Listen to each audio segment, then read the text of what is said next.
पुष्प के भाग। प्रत्येक पुष्प में 4 चक्र होते हैं। प्रत्येक पुष्प में 4 चक्र होते हैं। पहला है कैलिक्स, दूसरा है कोरोला, तीसरा है पुमंग, चौथा है जायांग।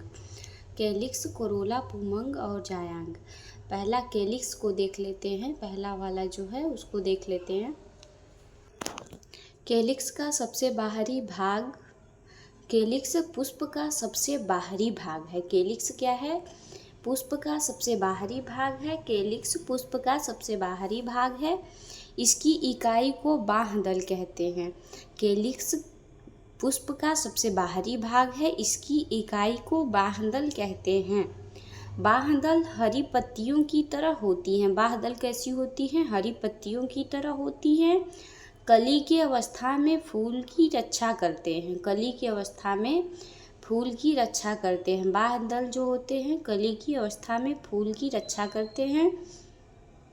कैलिक्स संयुक्त बाह्यदली, जुड़े हुए बाह्यदल अथवा पृथक बाह्यदली, मुक्त बाह्यदल होते हैं।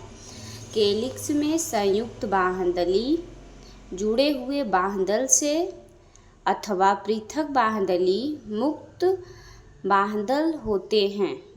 पृथक बाह्यदली मुक्त बाह्यदल होते हैं और कैलिक्स संयुक्त बाह्यदल, ये जुड़े हुए बाह्यदल होते हैं। कैलिक्स संयुक्त बाह्यदली, जुड़े हुए बाह्यदल होते हैं अथवा पृथक बाह्यदली, मुक्त बाह्यदल होते हैं। दूसरा है कोरोला। कोरोला को देख लेते हैं। कोरोला दल पंखुड़ी का बना होता है।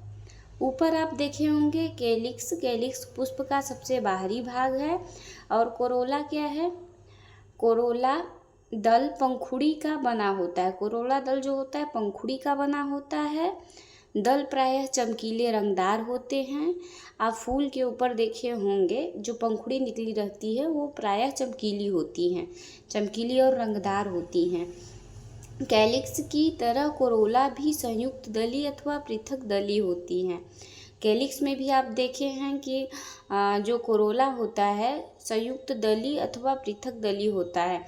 कैलिक्स की तरह कोरोला, मतलब कैलिक्स और कोरोला दोनों क्या हैं? संयुक्त दली अथवा पृथक दली होते हैं। आप कैलिक्स में भी ये देखे होंगे, कोरोला में भी ये है। और पौधों में कोरोला की आकृति तथा रंग भिन्न भिन्न होते हैं। पौधों में कोरोला की आकृति तथा रंग भिन्न भिन्न होते हैं। जहाँ तक आकृति का संबंध है वह नलिकाकार, घटाकार और कीप के आकार तथा चक्राकार हो सकती हैं।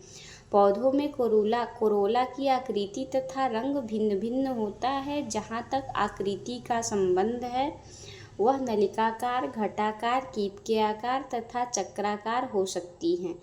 पुष्प दल विन्यास, पुष्प कली में उसी चक्र की अन्य इकाइयों के सापेक्ष बाह्यदल अथवा दल के लगे रहने के क्रम को पुष्पदल विन्यास कहते हैं। पुष्पदल विन्यास किसको कहते हैं? पुष्पदल विन्यास पुष्प कली में उसी चक्र की अन्य इकाइयों के सापेक्ष बाह्यदल अथवा दल के लगे रहने के क्रम को पुष्पदल विन्यास कहते हैं।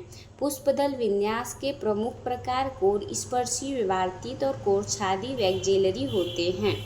पुष्पदल विन्यास के प्रमुख भाग कोर स्पर्शी, विवर्तित, कोरछादी, वैक्जेलरी होते हैं। पुष्पदल विन्यास के प्रमुख प्रकार कोर स्पर्शी, विवर्तित, कोरछादी, वैक्जेलरी होते हैं।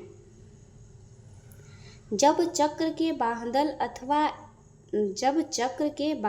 अथवा दल एक दूसरे के किनारे को केवल स्पर्श करते हैं, जब चक्र के बाह्यदल अथवा दल एक दूसरे के किनारे को केवल स्पर्श करते हैं तो उसे कोर स्पर्शी कहते हैं, जैसे केलोट्रॉपिस। जब चक्र के बाह्यदल अथवा दल एक दूसरे के किनारे को केवल स्पर्श करते हैं उसे कोर स्पर्शी कहते हैं, जैसे केलोट्रॉपिस। यदि किसी दल अथवा बाह्यदल का किनारा अगले दल पर तथा दूसरे, तीसरे आदि पर अतिव्याप्त हो तो उसे विवर्तित कहते हैं। इसका उदाहरण है गुड़हल, भिंडी तथा कपास। और यदि बाह्यदल अथवा दल दूसरे पर अतिव्याप्त हो तो उसकी कोई विशेष दिशा नहीं होती है। इस प्रकार के स्थिति को कोरछादी कहते हैं। उदाहरण है केसिया गुलमोहर हैं। इनमें सबसे बड़ा मानक दो पार्श्वी को पंख और ये दो सबसे छोटे अग्रदलों कूटक को अतिव्याप्त करते हैं। इस प्रकार के पुष्पदल विन्यास को वैक्जीलरी अथवा पैपिलियोनेसियस कहते हैं।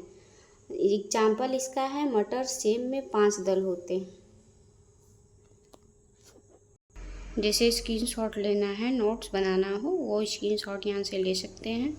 और अगर मेरा चैनल आपको अच्छा लगा हो तो लाइक और सब्सक्राइब ज़रूर करें।